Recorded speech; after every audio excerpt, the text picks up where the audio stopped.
Sir, creative Congress एक team है कांग्रेस की, जिसने एक नाटक रचा था विदेश नीति को दिखाने के लिए।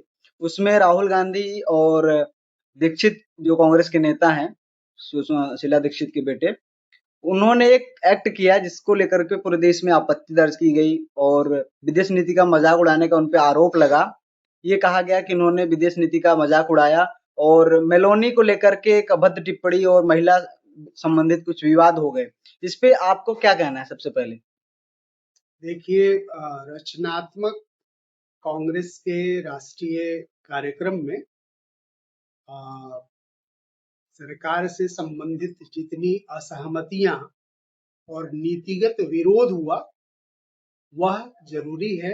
लोकतंत्र में असहमति विसम्मति की जगह बनी रहनी चाहिए, इससे लोकतंत्र मजबूत होता है। लेकिन जो व्यक्तिगत टिप्पणी है, पर्सनल अटैक है, और वह भी जो स्तरहीन हो, उसका कभी समर्थन नहीं किया जा सकता है। और इससे कांग्रेस के नेतृत्व को और कांग्रेस के उस कार्यक्रम का ही एक प्रकार से नुकसान हुआ। जब हम कोई बात बोलते हैं तो बोलने से पहले हमें भाषाई मर्यादा और व्यवहार को देखना चाहिए। मैंने 2014 में एक पोस्ट लिखा था अपने सोशल मीडिया पर, और मैंने ये कहा था कि जैसे हर राजनीतिक दल में और सरकारों में अनेक मंत्रालय होते हैं, विभिन्न प्रकार के प्रकोष्ठ होते हैं, तो हर दल में और राज्य सरकारों में, केंद्र सरकार में एक बोली वचन मंत्रालय हो और पार्टी के अंदर बोली वचन प्रकोष्ठ हो। कड़ी से कड़ी आलोचना, प्रखर विरोध भी अच्छी भाषा में हो सकती है। लोकतंत्र में ही आलोचना, असहमति, निंदा, प्रतिरोध, विरोध, हड़ताल, धरना, ये सब कुछ लोकतंत्र में ही संभव है। लोकतंत्र के अतिरिक्त इसकी जगह कहाँ है? और हमारी राजनीतिक जो परंपरा है, संसदीय बहस का इतिहास है, राजनीतिक मतभेदों का इतिहास है, वह बहुत स्वर्णिम है। पार्लियामेंट की अनेक बहसें, मैं ये नहीं कहूंगा कि आज एकदम पूरी तरह से खत्म हो गई है। आप विभिन्न दलों के सांसदों को, नेताओं को सुनिएगा तो आपको लगेगा कि विरोध प्रतिरोध कितना, अगर वो व्यंग विरोध से भरा पड़ा हो या कड़ी आलोचना से भरा पड़ा हो, उसकी भी एक अपनी मर्यादा हो सकती है, उसमें भी एक लोकतंत्र का तत्व हो सकता है। तो इसमें मैं यही कहूंगा कि रचनात्मक कांग्रेस में के कार्यक्रम में राहुल गांधी ने, संदीप दीक्षित ने सरकार के विरुद्ध में, प्रधानमंत्री के विरोध में जो कुछ नीतिगत कहा, सरकार की नीतियों का विरोध किया, वह बिल्कुल जायज है। वो अतिवादी भी हो तब भी जायज है। लेकिन विदेश नीति को लेकर के जिस प्रकार की का एक्ट किया गया, जो कहा गया, वह व्यंग विनोद की भी नहीं कहा जा सकता है। यह ध्यान रखिए, अंतर्राष्ट्रीय राजनीति में, और ये कोई राहुल गांधी को बताने की बात नहीं है। जो व्यक्ति बचपन से ही विदेश जाता रहा हो, इंदिरा जी के साथ या राजीव जी के साथ, उनको यह हमें बताने की जरूरत नहीं है, एक आम नागरिक को, कि अंतर्राष्ट्रीय संबंधों में हाथ मिलाना, गले लगना क्या होता है। ये प्रतीक होते हैं। अंतर्राष्ट्रीय राजनीति के किताबों में भी आप देखेंगे, इससे नीतियां नहीं बदल जाती हैं, इससे जो है अचानक संबंध परिवर्तन नहीं हो जाएगा, लेकिन प्रतीकों का अपना महत्व होता है। ऐसा नहीं है कि केवल प्रधानमंत्री नरेंद्र मोदी गले लगते हों, और गले लगना भी कोई ये उपहास की चीज नहीं है। इसको स्तरहीन स्तर पर नहीं ले जाना चाहिए। लेकिन मैं यहाँ पे एक बात और जोड़ना चाहूंगा अनिल, कि राहुल गांधी और संदीप दीक्षित ने जो कहा किया वो तो किया ही, लेकिन भारतीय जनता पार्टी के सांसद डॉक्टर निशिकांत दुबे ने इसके प्रतिकार में जो कुछ लिखा वह बहुत असह्य है। इससे भारतीय जनता पार्टी ने अपना नुकसान कर लिया। अगर मैं कहूं राजनीतिक फायदे नुकसान की बात करूं तो कांग्रेस और संदीप दीक्षित ने अपनी थोड़ी सी इस तरह की व्यवहार से, अपने बोली वचन से, अपने एक्ट से कांग्रेस का जो नुकसान किया, उससे ज्यादा कहीं नुकसान निशिकांत दुबे ने इंदिरा गांधी पर बहुत खराब टिप्पणी करके, असह्य टिप्पणी करके किया।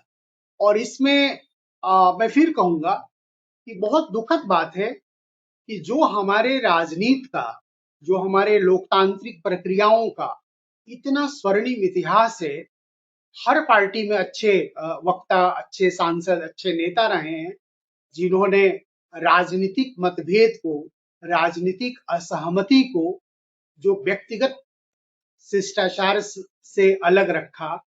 लेकिन दुर्भाग्य है कि निजी टिप्पणियों द्वारा और मर्यादाहीन, अमर्यादित टिप्पणियों द्वारा आज राजनीति में जो कुछ हो रहा है किसी भी सचेत नागरिक के लिए दुखद है। लेकिन दूसरा सवाल यहाँ यह भी है सर कि अभी हाल ही में जंतर मंतर पर कॉकरोच जनता पार्टी के माध्यम से प्रदर्शन हो रहे थे सरकार के खिलाफ, नीट एग्जाम के खिलाफ। लेकिन उसमें कुछ जो नारे लगे, जो शब्द बोले गए, जो पोस्टर लहराए गए, उनमें जो अभद्र शब्द लिखे गए थे, जो प्रधानमंत्री की माता जी के लिए भी अभद्र टिप्पणियां की गई, बच्चे लिख रहे थे जो जेनजी थे तथाकथित, उनको लेकर के भी लोगों ने बोलना शुरू किया, लोगों ने आपत्ति दर्ज कराई कि ये कैसे जेनजी हैं, इनके कैसे संस्कार हैं कि वो ये ऐसे शब्द बोल रहे हैं जो हम आप बोल के भी नहीं बता सकते कि इन्होंने बोला क्या है, लिखा क्या है। उसको लेकर प्रधानमंत्री को वीडियो जारी करना पड़ता है। उन्होंने भी आपत्ति दर्ज कराई कि मुझे गालियां दे रहे हो तो दो, मुझे कोई आपत्ति नहीं है, लेकिन मेरी मरी हुई माता के लिए भी लोग गालियां दे रहे हैं, फिर भी मैं उन्हें माफ करता हूं। तो आज के बच्चों को संस्कार और उनके व्यवहार और ये जो बच्चे जो शब्द बोल रहे हैं, ये कैसे हुआ है, ये सब क्यों हुआ? यहाँ पे मैं ये कहना चाहूंगा, जैसे कि अभी बात हो रही थी कि बड़े नेता, शीर्ष नेता, मंत्री, सांसद, हर राजनीतिक दल के, प्रायः हर राजनीतिक दल के नेता टाइम टू टाइम, समय समय पर अमर्यादित टिप्पणी करते रहते हैं। तो ये जेनजी जो नए बच्चे हैं, किशोर युवा हैं, इन्होंने अगर इस तरह का व्यवहार किया है तो हमारे बड़े नेताओं को सोचना चाहिए कि ये क्यों हो रहा है, क्योंकि कहीं ना कहीं से एक चीज समाज में जो रहती है वह असर करता है। लेकिन यह ध्यान रखिए कि जंतर मंतर पर जो पोस्टरबाजी में, नारे में, या जिस प्रकार से भी कुछ लोगों ने, सभी ने नहीं, कुछ बच्चों, युवाओं, किशोरों ने चाहे जिस भी प्रकार से गालियों का प्रयोग किया, वह कहीं से भी सही नहीं ठहराया जा सकता। कोई किंतु परंतु इसके लिए काम नहीं कर सकती। इस पर सबको सोचना होगा कि ये लेवल क्यों पहुंचा। यह भी ध्यान रखिए कि मैं बार बार कहता हूं कि हमारे लोकतंत्र की एक महान परंपरा रही है, और ऐसा नहीं कि 1947 या 1950, ये तो हमारा ठीक है, संविधान लागू हुआ, देश आजाद हुआ, हमारी लोकतांत्रिक प्रक्रिया शुरू हुई। आप देखेंगे कि प्राचीन भारतीय इतिहास में, पौराणिक काल में भी शास्त्रार्थ की परंपरा रही, असहमतियों की परंपरा रही। एक ही विचार के लोग एक साथ जुटते थे, फिर भी विमर्श चलता था, बहस विमर्श चलता था, मतभेद रहता था। तो यह ध्यान रखने की जरूरत है कि जब हम राजनीतिक विरोध प्रतिरोध करते हैं और भाषाई स्तर पर जब कमजोर होते हैं तो हमारा आंदोलन कमजोर होता है। प्रधानमंत्री नरेंद्र मोदी को लेकर के जो भी कहा गया जंतर मंतर पर, वह निंदनीय है। उसको किसी प्रकार से सहन नहीं किया जाना चाहिए। कुछ लेखकों और कुछ बुद्धिजीवियों ने भी इसको जस्टिफाई करने की कोशिश करी, यह कह के कि ये जंजी की भाषा है और अब तक ये भाषा जो प्रदर्शन की पहले की भाषा होती थी, अब ये नई भाषा है, प्रदर्शन के विरोध की भाषा अलग है। तो क्या आप इसे जस्टिफाई किया जा सकता है बुद्धिजीवियों के वर्ग के द्वारा? जिन लेखकों ने या बुद्धि धर्मियों ने किसी किंतु परंतु की आड़ में यदि जेनजी के इस अभद्र पोस्टर्स को जस्टिफाई करने की कोशिश की है, उसकी मैं निंदा करता हूं। यह उनकी कुंठा और धूर्तता कही जाएगी। जिन लोगों ने भी की, सभी ने नहीं की, लेकिन जिन लोगों ने की भी, वह व्यक्तिगत घृणा इसको कहा जाएगा कि वो इन गालियों को इसीलिए सही ठहरा रहे हैं, ये गालियां नरेंद्र मोदी को दी गई है। ये कहीं से भी उचित नहीं ठहराया जा सकता है। मैंने भी कुछ पोस्ट देखे जिसमें हमारे यहाँ समाज में गालियां हैं, हमारे यहाँ विवाह गीतों में गालियां हैं। इसकी आड़ में भांति भांति प्रकार से इन अभद्र पोस्टर्स को प्रोटेक्ट किया गया। एक तरह से उसको कहेंगे बौद्धिक रक्षा कवच पहनाया गया। लेकिन इससे आपकी ही पहचान, जिन लोगों ने इस प्रकार की कोशिश की, उन्हीं की पहचान निकल करके आती है कि आज जो है, अगर किसी एक नेता, एक व्यक्ति को गाली दी जा रही है और उसमें आप बहुत खुश हो रहे हैं, तो कल के डेट में ये किसी और को भी गाली पड़ेगी। इस तरह की चीजों को कभी भी सही नहीं ठहराया जा सकता है। प्रेमचंद ने एक बहुत बड़ी बात कही थी, और प्रेमचंद एक लेखक के रूप में, एक बुद्धिजीवी के रूप में हमारे मार्गदर्शक हैं। वो कहते हैं, मैं पढ़ के सुना दे रहा हूं उनका हूबहू। प्रेमचंद जी ने जो कहा था वो हम सभी के लिए मार्गदर्शक है। वो कहते हैं, हमारा आदर्श सदैव से यह रहा है कि जहां धूर्तता और पाखंड और सबलों द्वारा निर्बलों पर अत्याचार देखो, उसको समाज के सामने रखो, चाहे हिंदू हो, मुसलमान हो या कोई हो। तो मैं यही कहना चाहता हूं कि अगर आप प्रधानमंत्री नरेंद्र मोदी को गाली दी गई इसलिए इसको जायज ठहरा रहे हैं, तो यह आपकी धूर्तता और पाखंड ही है, जो कहीं से भी उचित नहीं है, आपके लिए ही आत्मघाती है। और खासकर मैं, जो भी आपका चैनल देखेंगे, जो युवा किशोर पत्रकार मित्र, मैं कहूंगा कि लाल कृष्ण आडवाणी ने, पूर्व उप प्रधानमंत्री आडवाणी जी ने संसद में, जब हमारे लोकतंत्र के 60 वर्ष पूरे हुए थे 2012 में, संभवतः 13 मई 2012 को, जहां तक याद है, एक बहुत ऐतिहासिक भाषण दिया था। संक्षिप्त भाषण था। उसमें एक लोकतांत्रिक प्रक्रिया, हमारी असहमति की आवाज और सहनशीलता की बात की गई है। उसको हर किसी को सुनना और देखना चाहिए। आज अटल बिहारी वाजपेयी की पुण्यतिथि है। अटल बिहारी वाजपेयी ने क्या कहा था? अनेक वाक्य हैं।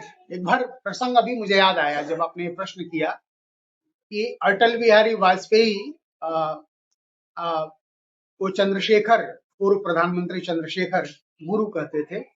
और उन्होंने अटल जी किसी बात में कहते हैं कि आप गुरु भी मानते हैं और आप मेरे विरोध भी करते हैं। तो चंद्रशेखर जी खड़े होते हैं और कहते हैं कि हमारी परंपरा में यह भी है कि गुरु जब पथभ्रष्ट हो तो उसको रोकना चाहिए। तो हमारे संसदीय बहसों का या राजनीतिक मंचों पर विरोध प्रतिरोध का एक बहुत स्वर्णिम इतिहास रहा है, और सभी नेताओं को अपने पुरखों से सीखना चाहिए। मैं तो यही कहूँ। लेकिन एक सवाल है जो अंतिम है, आज के संसदीय कार्य मंत्रालय और संसदीय कार्यों में ऐसी झलक नहीं दिखाई दे रही है। बहस के दौरान ऐसे लड़ते हैं जैसे स्कूल में बच्चे आपस में लड़ते हों। इनका कोई जिम्मेवारी नहीं होती कि हम जनता के प्रति जवाबदेही नहीं होती कि हम जाएंगे अपने पब्लिक में, अपने क्षेत्र में, तो क्या जवाब देंगे, हम कैसे लड़ रहे थे, वो कौन सा किसी बिल को पास नहीं होने दिया, संसद चलने नहीं दी, किस मांग को लेकर के चलने नहीं दी। ये जवाबदेही किसी की नहीं है, कोई बताता भी नहीं, जनता पूछती भी नहीं है। इस पे भी बात होनी चाहिए। बहस विमर्श की जगह गतिरोध जो है, यह निराशाजनक है। और इस पर सत्ता पक्ष विपक्ष सबको मिल करके सोचना चाहिए, क्योंकि अंततः जो हमारी संसदीय परंपरा है, जो संसदीय बहस है, जो संवैधानिक प्रक्रिया है, उसके रास्ते ही जो है हमारे संवैधानिक लक्ष्य पूरे होंगे। तो इस पर सबको सोचना है कि आखिर यह कौन सी बात आ गई कि आप राजनीतिक लाभ हानि या राजनीतिक समीकरण के कारण जो है आप संसदीय बहस को ठप कर रहे हैं, क्योंकि रास्ता वहीं से जाता है। अगर विपक्ष संसदीय बहसों का बहिष्कार करता है तो सत्ता पक्ष को तो इसमें लाभ ही होगा। तो हमको लग रहा है कि ये सबसे बड़ा नुकसान हमारे लोकतंत्र का है। एक बात होनी चाहिए, मिल बैठ करके इन लोगों को बात करनी चाहिए, क्योंकि लोकतंत्र और हमारे संविधान, बाबा साहब अम्बेडकर ने और तमाम हमारे राष्ट्र निर्माताओं ने टाइम टू टाइम, समय समय पर ये बातें की है कि लोकतंत्र में हमें अगर अपने लक्ष्य प्राप्त करने हैं तो संवैधानिक अधिकारों का ही पालन करना होगा।